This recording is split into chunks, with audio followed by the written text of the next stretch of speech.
In my last video, I spoke about forgiveness and how forgiveness is imagining yourself new. And there's this quote by Henry Thoreau, who, and I don't know if he coined this or if, I'm sure he was inspired by somebody. We're all inspired by each other. And, it's given to him that he said this, but who knows? I mean, he said, it's not what you're looking at, it's what you see. And so looks can be so deceiving. It's not, who cares really what you see physically? Like, honestly, who cares? It's really about what you're seeing. And so when you go to the mirror, now we can look at our imagination as a mental mirror, a living one. It's a living mirror. And you go inside yourself and you find yourself, unlike in this world where a mirror, you just see yourself being reflected back to you.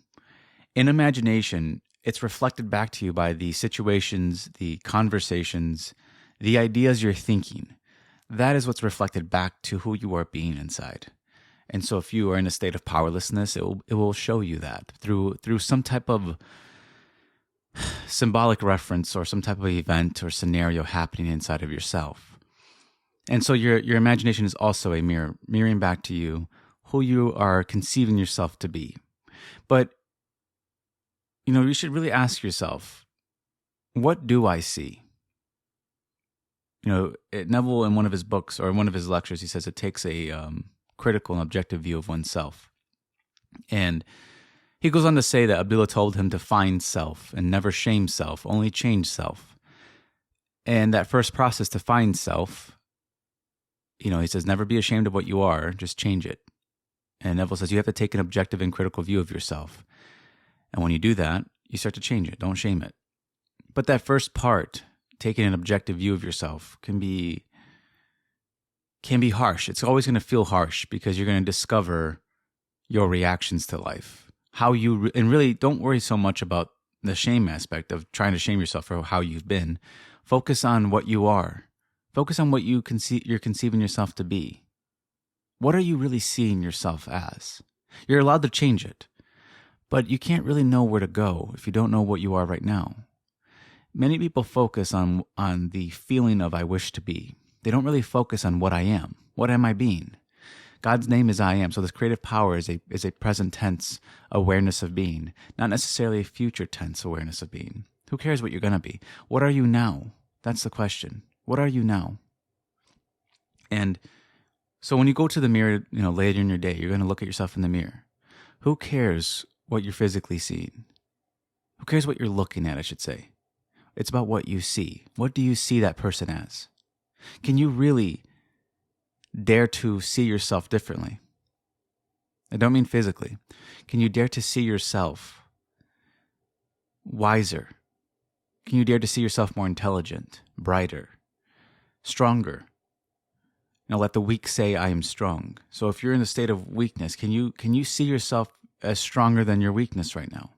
Can you see yourself in a different state? Can you let go of what you're looking at and really see something new? Can you forgive that? And so this is really, I always say, it's a discipline. It gets easier with time.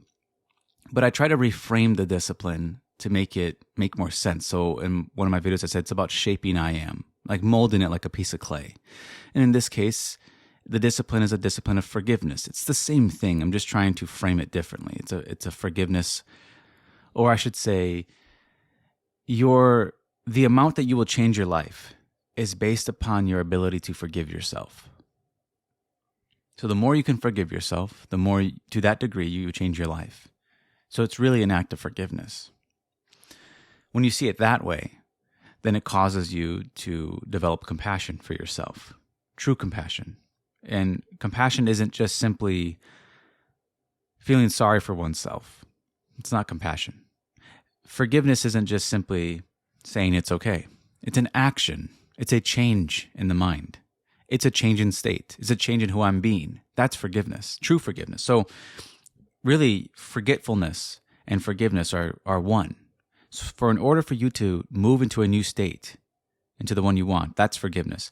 But you also have to forget completely that you were in that state to begin with, the one that you don't want to be in, the one you want to leave. You forget entirely that you were in there. Just leave it behind. it, you don't have to go anywhere physically. Just go mentally and move into a different spot inside your imagination and just stay there. Just try to stay there. It might be uncomfortable, but just stay there. Then you've moved. That's it. It's that simple. But through our habits, through our random beliefs and arbitrary beliefs of deserving, with these rules that we put on ourselves, these conditions we place, we don't move. We want it, but we don't move. We don't move into the consciousness of having it. We don't forgive ourselves. We don't think we're deserving of forgiveness in this case. Now you can see why this is an act of forgiveness because you're bringing deserving into it. If this was just an act of changing states, who cares about forgiveness, right? You would just move into a new one. But we have that feeling that we don't deserve to be in the state we want to be in because it is an act of forgiveness. So you're basically saying, I don't believe I can be forgiven. But only you can decide that. We hold ourselves in that bondage within ourselves. So all denial is self-denial. All denial of forgiveness is a self-denial of forgiveness. So if I want to learn to love myself, I start forgiving myself entirely. And again, it comes with it's a two-sided coin. It comes with forgetfulness. I forget that I ever was in that state. Whatever state it was, I forget it. You don't remember you ever were in it. And you'll see how freeing that this mental work is. It's very freeing. Now, the work is all done within oneself. It's not about the outside. Because it's not what we're looking at. It's what we see. And what we see is what we see within ourselves. What we see with our inner eyes, I should say.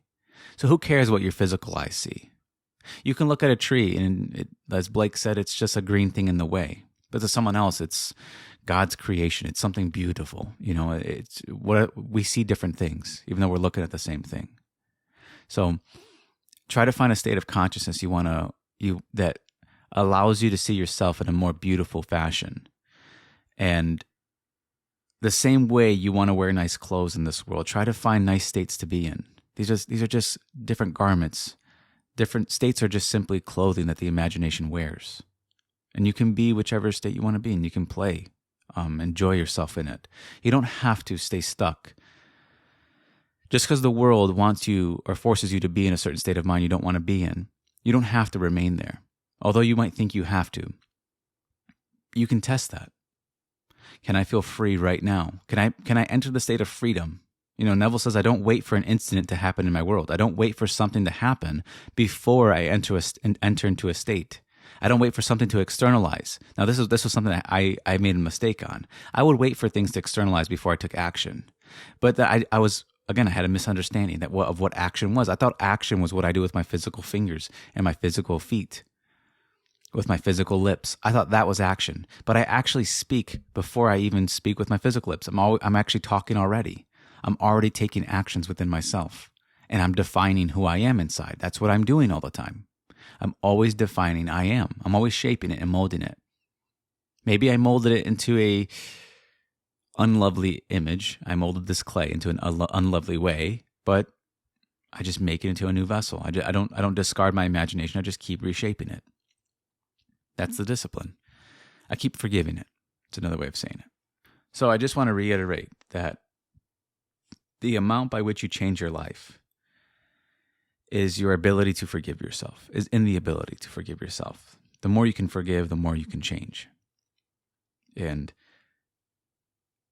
I can't think of a more freeing message, if I'm being honest.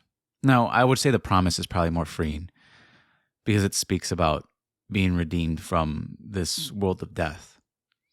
But while we're here, while we travel in this world, we can perform this act of forgiveness. Scripture calls it repentance, but it's really just an act of forgiveness. It's the same thing. There's just different ways of saying the same thing. And so take your ability to forgive seriously. Don't let it pass by, and don't give it away to some person or some God. Don't put it in the hands of another. It's in yours. Don't wait for someone to come and tell you that you can move into a new state of mind. You do it before anything happens. Ignore the senses, ignore what your reason says, and move. Forgive, I should say. You see how forgiveness is better. You see how it's a better way, because why wouldn't you forgive yourself? Why deny yourself? What reason do you have to deny yourself? And many times people who deny themselves of forgiveness are the ones who are willing to give it away to somebody else. They'll forgive somebody else. They'll forgive the whole world but themselves. And then they see that they have to learn to stop treating themselves that way. Because forgiveness is for everyone. And it starts with self. For there's no one to change but self. So you don't need to forgive the world first. Start with yourself.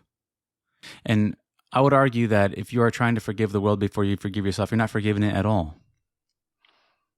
You're trying to give what you want to give yourself.